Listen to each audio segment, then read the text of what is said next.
Cannery Row, Chapter 6, Part 2. Part 2 of Chapter 6. Doc asked, "How are things going up at the palace?" Hazel ran his fingers through his dark hair and he peered into the clutter of his mind. "Pretty good," he said. "That fellow Gay is moving in with us, I guess. His wife hits him pretty bad. He don't mind that when he's awake, but she waits till he gets to sleep and then hits him. He hates that. He has to wake up and beat her up, and then when he goes back to sleep, she hits him again. He don't get any rest, so he's moving in with us." "That's a new one," said Doc. "She used to swear out a warrant and put him in jail." "Yeah," said Hazel, "but that was before they built the new jail in Salinas. Used to be 30 days and Gay was pretty hot to get out, but this new jail, radio in the tank and good bunks and the sheriff's a nice fellow. Gay gets in there and he don't want to come out. He likes it so much his wife won't get him arrested anymore, so she figured out this hitting him while he's asleep. It's nerve-wracking, he says, and you know as good as me, Gay never did take any pleasure beating her up. He only done it to keep his self-respect, but he gets tired of it. I guess he'll be with us now." Doc straightened up. The waves were beginning to break over the barrier of the great tide pool.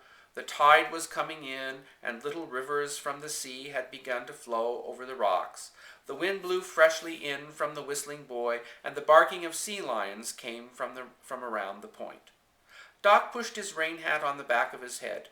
"We've got enough starfish," he said, and then went on. "Look, Hazel, I know you've got 6 or 7 undersized abalones in the bottom of your sack. If we get stopped by a game warden, you're going to say they're mine on my permit, aren't you?" "Well, hell," said Hazel. "Look," Doc said kindly, "suppose I get an order for abalones and maybe the game warden thinks I'm using my collecting permit too often. Suppose he thinks I'm eating them." "Well, hell," said Hazel. "It's like the Industrial Alcohol Board. They've got suspicious minds. They always think I'm drinking the alcohol. They think that about everyone." "Well, ain't you?"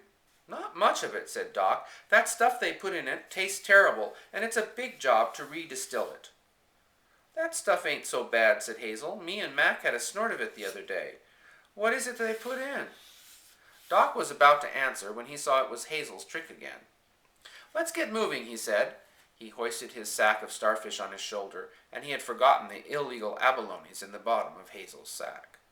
Hazel followed him up out of the tide pool and up the slippery trail to solid ground. The little crabs scampered and skittered out of their way. Hazel felt that he had better cement the grave over the topic of the abalones.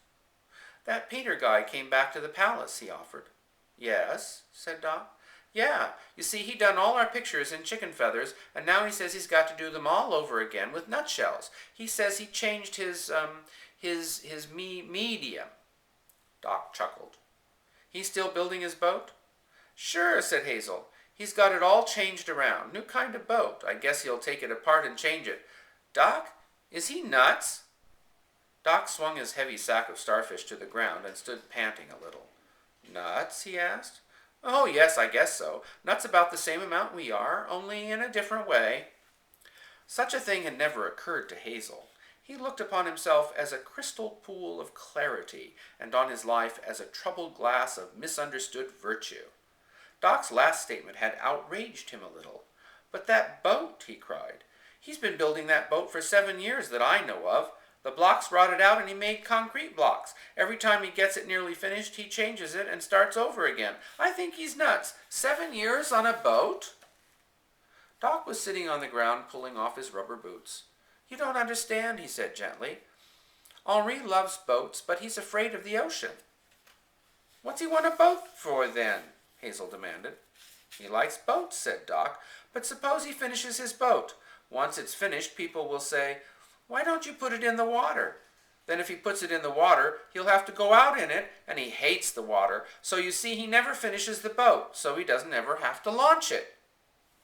Hazel had followed this reasoning to a certain point, but he abandoned it before it was resolved. Not only abandoned it, but searched for some way to change the subject.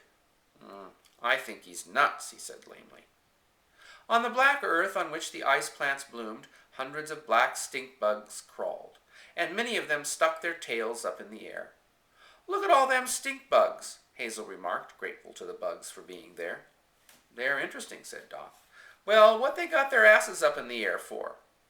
Doc rolled up his wool socks and put them in the rubber boots, and from his pocket he brought out dry socks and a pair of thin moccasins. I don't know why, he said. I looked them up recently. They're very common animals, and one of the commonest things they do is put their tails up in the air, and in all the books there isn't one mention of the fact that they put their tails up in the air or why. Hazel turned one of the stink bugs over with the toe of his wet tennis shoe, and the shining black beetle strove madly with floundering legs to get upright again. Well, why do you think they do it? I think they're praying, said Doc. What? Hazel was shocked.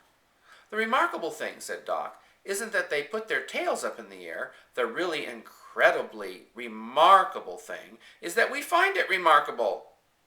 We can only use ourselves as yardsticks. If we did something as inexplicable and strange, we'd probably be praying, so maybe they're praying. Let's get the hell out of here, said Hazel.